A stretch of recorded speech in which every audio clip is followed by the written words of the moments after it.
as well. I think that the biggest thing that's going wrong in the world at the moment is in some countries, not in Kenya, but in some countries, girls are not the education they need. And people aren't treating the same as boys when it comes to education. And they're not getting the same funding, they're not getting the same attention.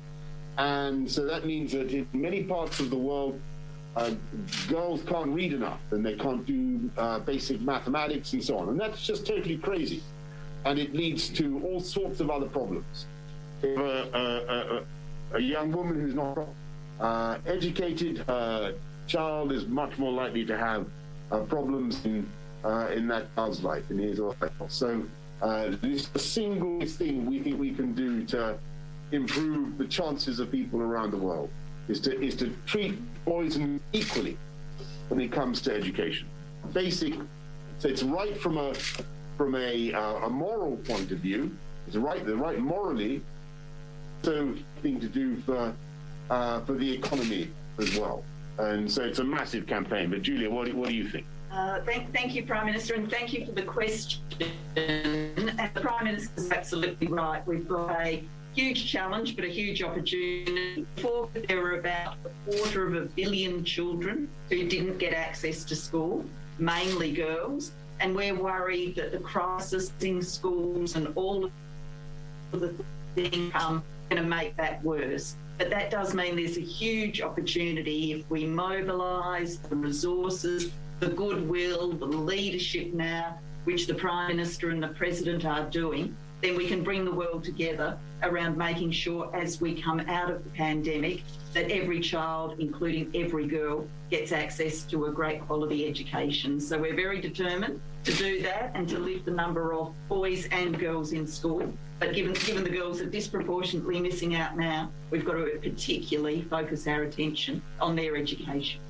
That's it. 12 years of quality education for every girl. That's what we want. Sounds like a long time, but it's necessary. Absolutely necessary. We have a saying here in Africa that, at the end of the day, if you educate a girl, you've educated a family. If you get a boy out there, he's usually out there on his own. But a girl takes everybody with them, doesn't leave anybody behind. Yeah. So if we educate our girls, it means that we are getting all that extra human capital to help us achieve the economic goals that we need globally. So we are right behind you on that one. Fantastic. And so Uhuru and I, we're doing the summit's actually in London in July, and we're hoping to raise lots of money to do that. Thank you, Prime Minister. We have our third question. Henry, do you want to?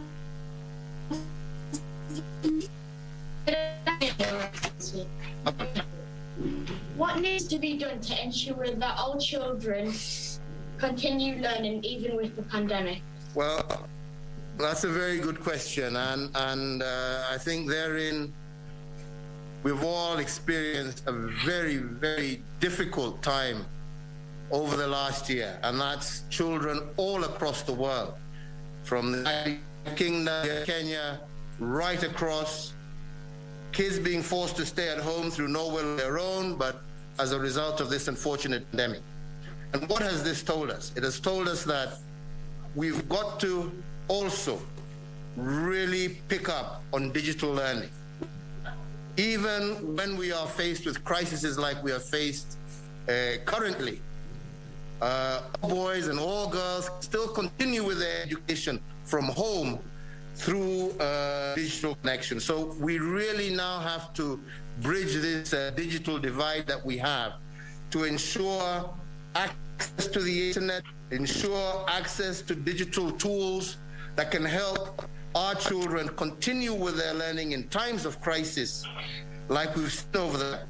And that's one of the issues that we are partnering with the Prime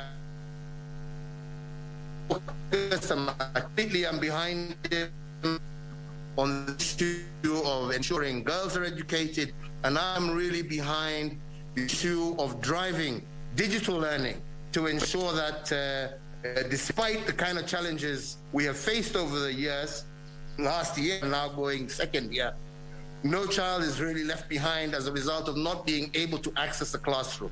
They can continue their learning at home. So these two things combined, hopefully will continue to give our children an opportunity to continue with their education despite the various challenges that globally. So I think that's really the focus that we have. That's so right. And I'll ask you, did the pupils at Westlands, did they have to miss school during the pandemic? Did they have to stay at home? They actually had to stay at home. They were challenged as a result of the fact that all schools were based closed. Yeah. And I must say, We had that, didn't we? exams weren't held on schedule last year because all schools were closed. So we had to hold our exams early this year. And I really want to congratulate They do the exam. and all the kids reasonably well, despite the fact they were at home. And I think I congratulate you all. Despite those challenges, you still managed to face your exams. You've done as well as you could. Well done. And just That's keep that fantastic. right up. Well, everybody here also had to stay at home. But are you happy to be back in school now? Yeah. What about in Westlands? Are you happy to be back in school? Are you happy to be back in school? Thank you so much, Your What's the Excellency. food like at Westlands? What's the food like at Westlands? Thank Is you it so much, good? Your You're being asked a question. What's the food like? Somebody answer. Just go and answer. Take to the mic. We need to know. My name is Aaron Amana. The food that I like in Kenya is chapati and madon. Chapati, madon. We can do some of that here. What's the food like here? Good, eh? Fantastic. Very good at Cleves Cross too. Anyway. Right, so what time is it with you? You're a couple of hours ahead of us, I think, aren't you? Well, right now it's exactly 1 p.m. and I think it's almost 10 o'clock your time. It's something like that, yeah. That's anyway. So One thing I can tell you is that the weather out here is a hell of a lot better than it is there. No, today is beautiful. Absolutely beautiful. You should come and see it. It's England in May. It's like nothing on earth. It's beautiful. I'll be there in July. Let's hope it maintains that way. Sorry, Prime Minister, I think Yes. we've got one last question, I think, from Yes. Westlands. Come on. Thank you so much, Your Excellency, sir, and Right Honorable the Prime Minister. The final question. Yes, please. Good morning, Prime Minister, sir. My Good name morning. is Anna, and I wanted to ask you, what do you hope to achieve from the summit you're hosting this July?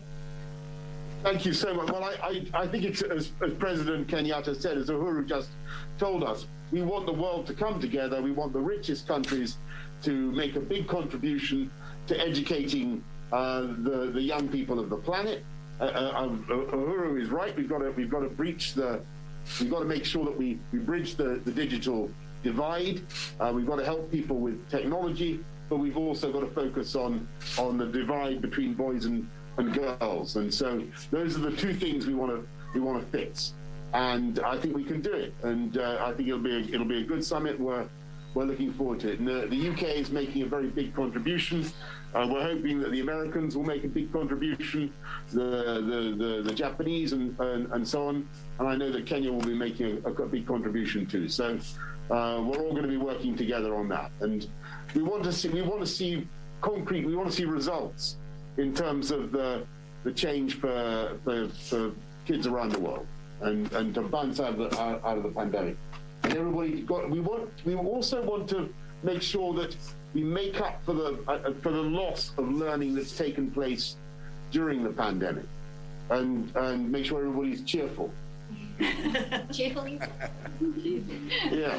I just want to add on to what you just said, Boris, and whereas indeed we are hoping that the richer countries will make their contribution, we're also, I think, focusing on ensuring that the beneficiaries also contribute, because I think it is important for those who are also to be beneficiaries to also put their money where their mouths are and ensure that we are in a position to actually also support our own education systems as much as we are looking for assistance. But we also need to put our own taxpayer money and sufficient tax money into furthering education of all our children.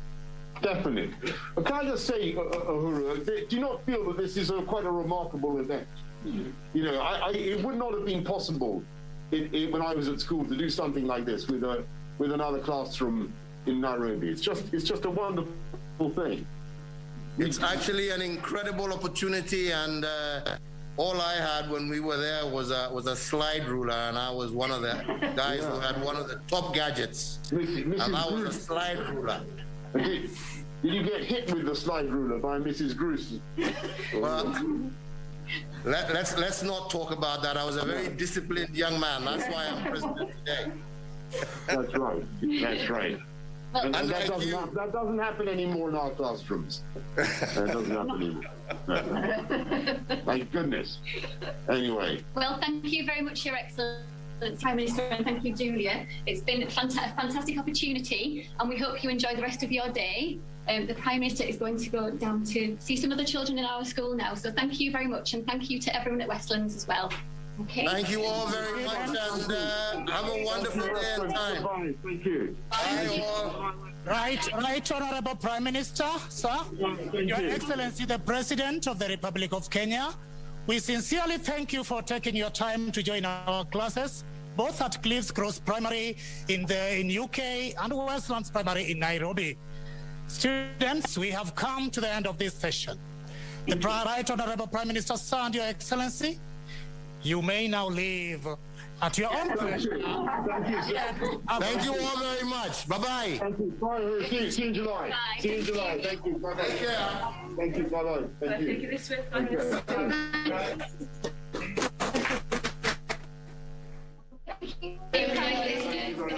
Well done. What are you studying before we interrupt you? Oh.